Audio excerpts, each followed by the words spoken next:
Et si nous prenions la décision de rendre nos vies plus simples? Si nous commencions à prendre du plaisir en faisant beaucoup plus, mais avec moins de ressources? Si retourner à l'essentiel devenait pour chacun d'entre nous un objectif? Je m'appelle Lionel Clément et depuis une dizaine d'années, j'ai décidé de mener une vie plus simple, plus en adéquation avec mes valeurs. Durant ces 10 années, j'ai travaillé à mener une vie plus frugale et j'ai découvert que c'était absolument pas une vie triste, ennuyeuse et pleine de frustration. J'ai découvert dans la frugalité une forme d'abondance qui aujourd'hui me rend pleinement heureux, même si je suis encore loin, très loin d'être arrivé. Et je suis convaincu que cette quête de simplicité est la quête de ma vie.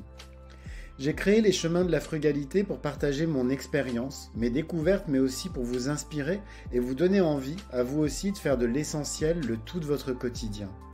Je vous souhaite de passer un excellent moment avec moi sur ces chemins qui, au final, ne nous mènent qu'à nous-mêmes.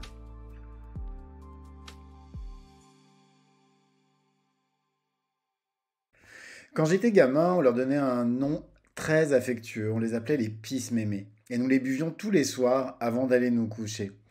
Et puis, bien entendu, elles étaient préparées avec les plantes du jardin et on les servait avec une grosse cuillerée de miel de l'apiculteur d'à côté. Bref, j'ai vraiment grandi avec les infusions.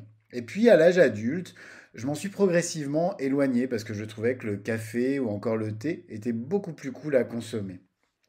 Jusqu'à il y a en fait quelques années où les infusions, elles sont entrées de nouveau dans ma vie, et ça pour mon plus grand plaisir. Parce que non seulement elles sont super bonnes, mais elles possèdent aussi plein de propriétés hyper intéressantes pour la santé. À l'époque où plein de personnes cherchent des alternatives parfois abracadabrantes au café ou au thé, les infusions, pour moi, sont l'alternative la plus saine et puis surtout la plus durable. Dans cet épisode, on va donc parler des infusions et de leurs bienfaits. Et vous allez voir que vous avez toutes les raisons de les remettre à l'honneur pour vous accompagner dans vos journées. Alors déjà, c'est quoi les bienfaits des infusions? Alors déjà, qu'est-ce qu'on appelle exactement une infusion?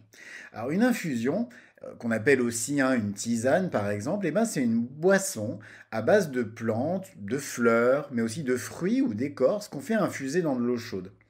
Alors ça peut apporter plein de bienfaits pour la santé en fonction tout simplement des ingrédients qu'on va utiliser. Voilà quelques bienfaits par exemple qu'on va pouvoir retrouver dans les infusions. Premièrement, et ça c'est tout simple, c'est que les infusions, eh ben, ça contribue à l'hydratation générale de l'organisme. Et ça peut en fait vraiment constituer une alternative super saine à toutes les personnes qui consomment justement beaucoup de boissons sucrées ou des boissons caféinées. De même, certaines infusions, comme par exemple la camomille ou la verveine, elles peuvent vraiment aider à réduire le stress par exemple et à favoriser la détente. Les infusions, par exemple, à base de menthe poivrée, de fenouil ou encore de gingembre, eh ben, elles sont réputées aussi pour faciliter la digestion et soulager, par exemple, tous les petits troubles intestinaux qu'on peut avoir, par exemple, après un gros repas. De même, les infusions qui contiennent par exemple de la valériane, de la camomille ou encore de la mélisse, elles peuvent aider à favoriser un sommeil de meilleure qualité, plus réparateur, etc. Et puis à lutter aussi contre l'insomnie. En hiver, moi j'aime beaucoup par exemple prendre des infusions à base de thym, tout simplement parce que le thym en infusion va aider à renforcer le système immunitaire et donc va aider à combattre par exemple les infections. Il faut savoir aussi que les infusions à base de plantes, elles contiennent souvent plein d'antioxydants qui aident justement à protéger les cellules du corps contre tous les dommages qui peuvent être causés par exemple par les radicaux libres liés au rayonnement du soleil, ce genre de choses. Les infusions aussi, par exemple à base de curcuma, de gingembre ou encore de réglisse, possèdent des propriétés anti-inflammatoires qui peuvent aider à soulager par exemple les douleurs, les inflammations, etc.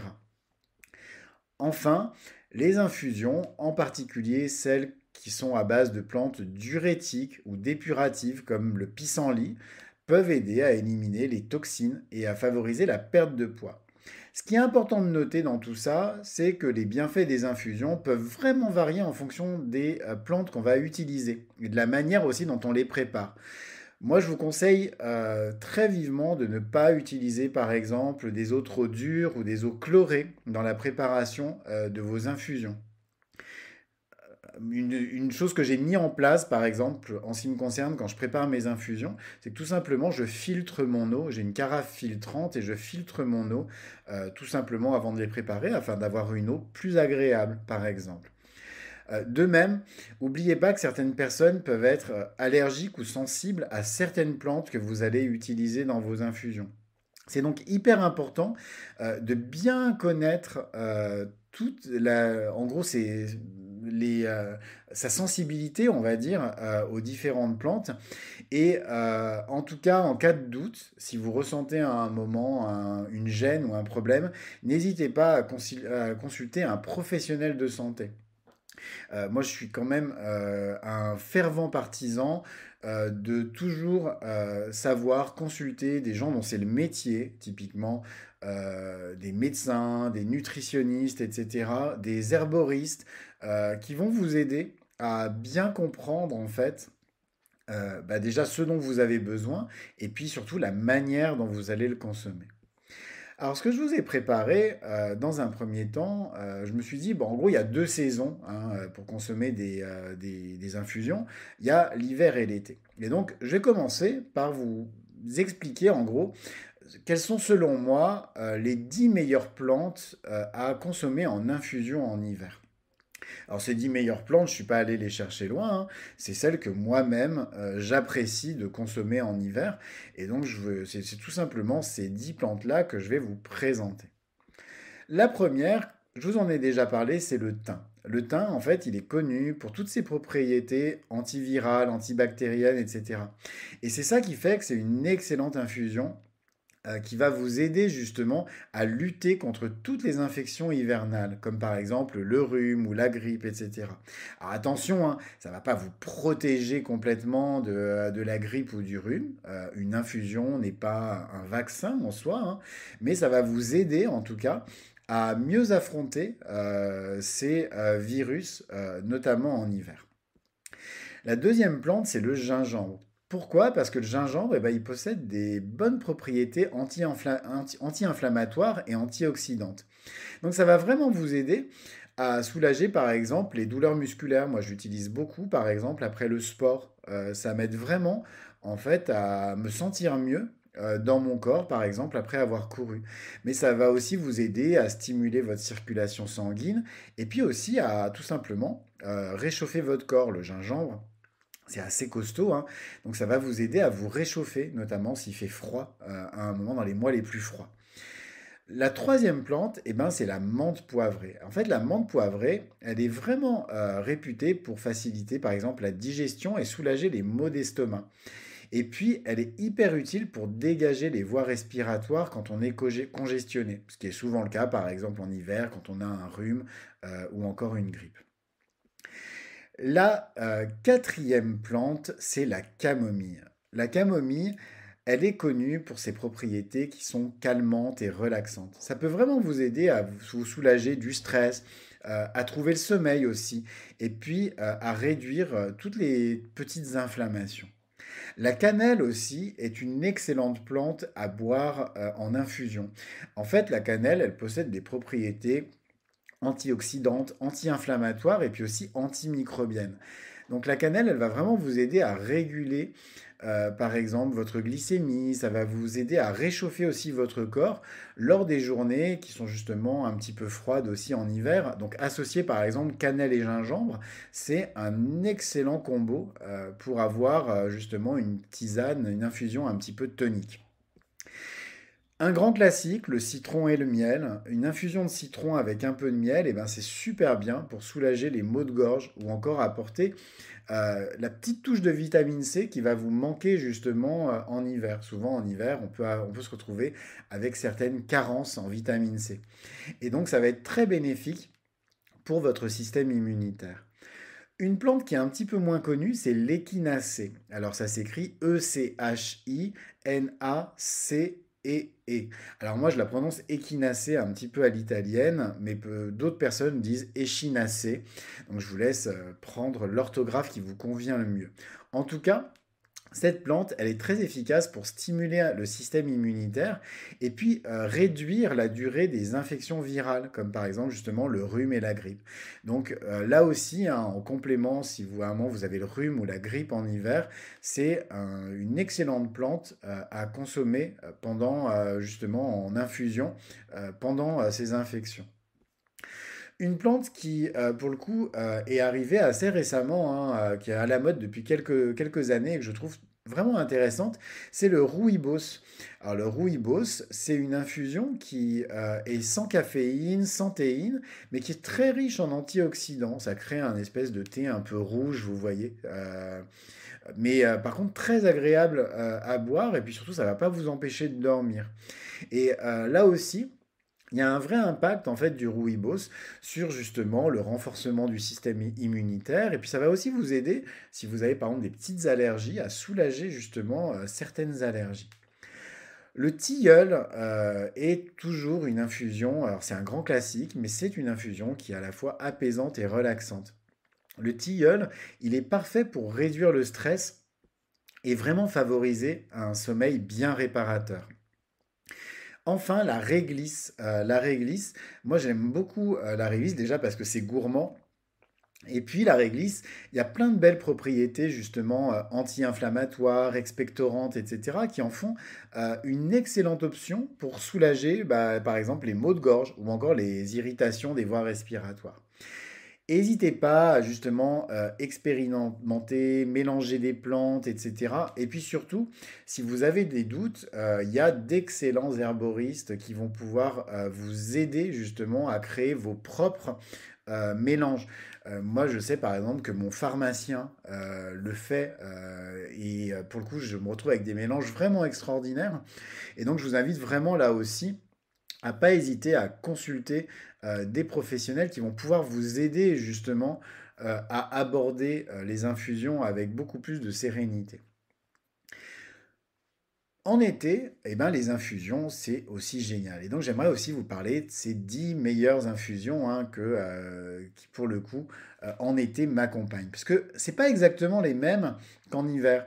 En fait, en été, les infusions, on peut les consommer chaudes, bien sûr, mais on peut aussi les consommer froides. Et donc, ça veut dire que bah, toutes ces infusions qu'on va boire en été, elles ont aussi pour but ben, de nous rafraîchir, de nous hydrater, etc. Et c'est des vraies alternatives à toutes les boissons un petit peu sucrées et pas très agréables que on trouve en fait dans le commerce. Moi, j'aime beaucoup, par exemple, en été, me préparer par exemple, vous voyez, une gourde complète, par exemple, d'une infusion, par exemple, pour la journée.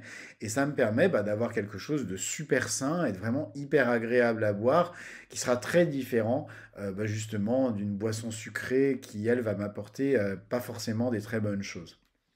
Donc voilà, en tout cas, les infusions que moi j'apprécie de boire aussi en été. Alors le tout premier, eh ben, tout simplement, c'est la menthe. En fait, la menthe, c'est vraiment une infusion froide, moi que j'aime beaucoup parce qu'elle est rafraîchissante et en plus, elle aide vraiment à la digestion. Et un truc que j'aime bien aussi, parce que souvent, moi, en été, j'ai un peu mal à la tête. C'est lié au soleil, en fait. J'ai souvent des migraines. Et donc, la menthe, eh ben, ça m'aide, en fait, à soulager, justement, ces maux de tête. Alors, ça les soulage pas complètement, mais ça contribue, en tout cas, à les soulager. Et puis, la menthe, il faut savoir que ça aide aussi à apaiser hein, les irritations cutanées qu'on peut, par exemple, avoir suite aux piqûres d'insectes ou encore à l'exposition au soleil. La deuxième infusion, c'est l'hibiscus. Alors l'hibiscus, ça a une saveur un peu particulière, hein. On aime ou on n'aime pas. Moi j'aime bien parce que c'est une petite saveur très acidulée et je la trouve hyper rafraîchissante. Et j'aime beaucoup, par exemple, utiliser l'hibiscus, par exemple, en le faisant infuser avec des fruits, comme par exemple des fraises, ce genre de choses. C'est vraiment quelque chose de très agréable. Donc je parle de fraises fraîches, hein. Et ça permet d'avoir un mélange vraiment très sympa. L'hibiscus, en fait, c'est très riche en antioxydants et en vitamine C, et ça aide aussi ça contribue à réduire la tension artérielle. Un autre incontournable, c'est la citronnelle. Alors la citronnelle, C'est vraiment super, justement pour ce petit goût très citronné, très profond, beaucoup plus profond justement, que, le citron seul. Moi, j'aime beaucoup, faire infuser les 2 en même temps. Je mets, un les quartiers d'un demi-citron, avec en fait de la citronnelle et je laisse infuser l'ensemble et ça me donne une boisson pour l'été absolument extraordinaire. Alors la citronnelle, il faut savoir qu'elle a des propriétés antibactérienne, antifongique, anti-inflammatoire. Et puis, alors, pour le coup, elle est réputée pour repousser les insectes, mais ça, pas forcément, en fait, lorsque vous la consommez en boisson. Par contre, elle est super bien pour, justement, favoriser une bonne digestion. De même, la verveine. Et là, je vous conseille vraiment, plutôt que de la verveine classique, de prendre de la verveine citronnée. C'est une verveine que je trouve extraordinaire et qui est parfaite justement pour les boissons froides de l'été. La verveine citronnée, elle a les mêmes vertus que la verveine classique. C'est vraiment une infusion qui est apaisante, relaxante et qui va vous aider justement à réduire le stress et l'anxiété. Et elle est vraiment bénéfique pour la digestion. Ça peut vraiment vous aider à soulager plein de petits désagréments, par exemple liés à la digestion ou des petits désagréments intestinaux. Donc moi, je vous conseille vraiment la verveine citronnée. C'est vraiment un must de l'été. Là aussi, hein, mélanger par exemple avec des quartiers de citron. N'hésitez pas à mélanger aussi, par exemple, avec justement de la citronnelle, hein. C'est des mélanges qui vont très très bien ensemble. On retrouve aussi le tilleul. Alors, je vous ai déjà parlé du tilleul tout à l'heure, mais le tilleul en boisson froide, c'est tout simplement extraordinaire. Alors souvent, on a tous, vous voyez, le tilleul a souvent mauvaise presse en fait. C'est souvent la plante qu'on assimile à, vous savez, l'infusion de vieux en fait, le truc pas très bon qu'on avait en sachet, vous voyez, quand on était petit. Mais vraiment, la plante séchée de tilleul, donc vous allez vraiment acheter pour le coup du tilleul récolté dans des bonnes conditions et de qualité. C'est vraiment une saveur incomparable et vous allez vraiment vous régaler, y compris en infusion froide. La fleur d'oranger également, c'est vraiment une plante extraordinaire en été. Alors, il faut savoir que la fleur d'oranger, hein, elle a des effets relaxants, apaisants. Et là aussi, hein, c'est vraiment une plante qui aide à réduire le stress, l'anxiété. Et ce qui est vraiment super avec la fleur d'oranger, c'est que c'est vraiment une plante qui a un arôme, un goût très léger, mais très agréable, très fleuri, et que ça peut aussi vraiment vous aider à améliorer la qualité de votre sommeil. Alors, même si je suis un peu moins fan, vous avez aussi le thé vert. Alors, le thé vert, vous allez me dire, on n'est pas vraiment sur une infusion, mais finalement, on arrive à avoir sur certains thés verts quelque chose qui se rapproche beaucoup plus de l'infusion que d'un thé proprement dit. Alors, le thé vert, mais aussi le thé blanc, hein, qui est beaucoup plus léger.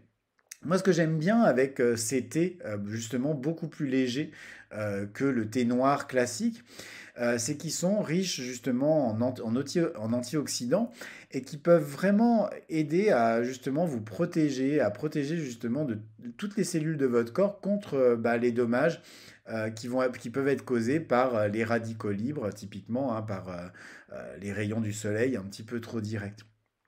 Et puis, l'air de rien, le thé vert comme le thé blanc, eh ben, ils sont aussi réputés pour augmenter votre métabolisme et donc ils peuvent contribuer à favoriser une perte de poids.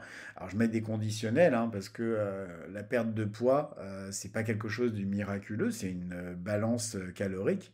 Ça signifie que, bien entendu, c'est intéressant dans le cadre d'un régime adapté et d'une bonne compréhension surtout de vos besoins alimentaires.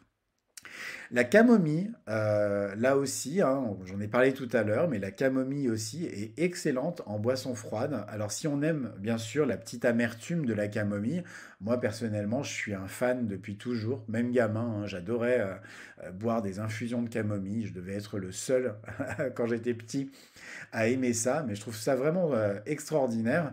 Et en boisson froide, c'est vraiment excellent. Vous avez aussi la mélisse.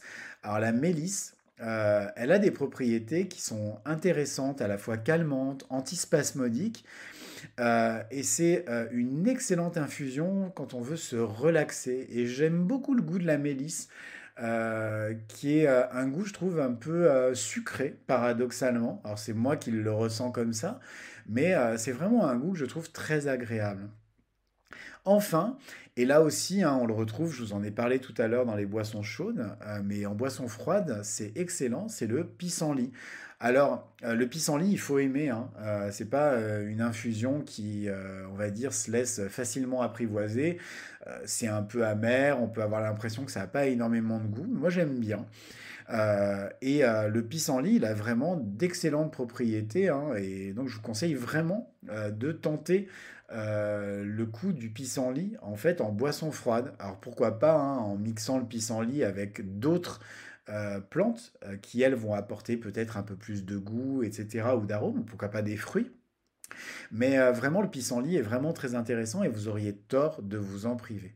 Donc, comme vous voyez, hein, je vous ai présenté, en tout cas, toutes ces plantes, alors, un très faible échantillon, hein, puisque pour le coup, le champ des possibles en matière d'infusion est juste extraordinaire. Et moi, je vous invite vraiment à aller vous balader dans des herboristeries. Il y a énormément d'herboristeries très sérieuses. C'est quelque chose qui s'était un petit peu perdu il y a quelques années et puis qui revient en force. Et c'est une très bonne chose. Je vous invite vraiment à vous rendre dans ces herboristeries et puis à tester des choses.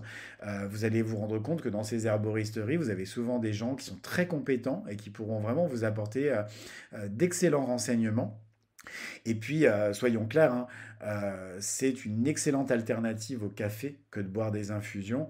Et rien que pour ça, je vous invite vraiment à vous laisser tenter. Sans oublier qu'on est comment dire, sur une approche beaucoup plus durable, puisqu'on est sur des plantes qui bien souvent, hein, viennent de chez nous et donc qui, pour le coup, n'ont pas tous les transports, etc. Et tous les impacts écologiques comme la déforestation, etc., dont sont coupables notamment le café. Le café reste une plante qui est une catastrophe écologique absolue. Et donc très clairement, limiter le café, voire le supprimer, ne sera qu'une excellente chose dans votre vie. Cet épisode, en tout cas des chemins de la frugalité, est maintenant terminé. Alors comme d'habitude, je vous invite, si vous avez aimé mon podcast, à vous y abonner et pourquoi pas à lui mettre 5 étoiles sur votre plateforme de podcast préférée. Vous pouvez aussi déposer un commentaire. Ça va beaucoup m'aider à bien référencer mon travail, c'est-à-dire tout simplement à le rendre plus visible. Et puis sinon, vous pouvez le partager autour de vous afin de faire connaître mon podcast à vos proches. En attendant, je vous souhaite à tous une très belle journée et puis je vous dis à demain pour un nouvel épisode. Au revoir.